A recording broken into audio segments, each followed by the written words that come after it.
বৰ্তমান মই ভাগৱত পাঠ চলি আছে। সেই ভাগৱত পাঠ চলিলে মই সম্পূৰ্ণ দৃশ্যাংশ দেখুৱাম, আপোনালোকে চাই থাকিব।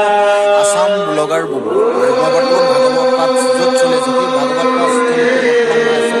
আৰু বৰ্তমান সমূহ ভক্তৰ জনসমাগম হৈছে। ইয়াতে বৰ্তমান ভাগৱত চলি আছে। এয়া আপোনালোকৰ সম্পূৰ্ণ দৃশ্যাংশ দেখুৱাম।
ধুবুৰীলৈ সমূহ ভক্তগণ আহি ইয়াত উপস্থিত হৈছে। আৰু ইয়াত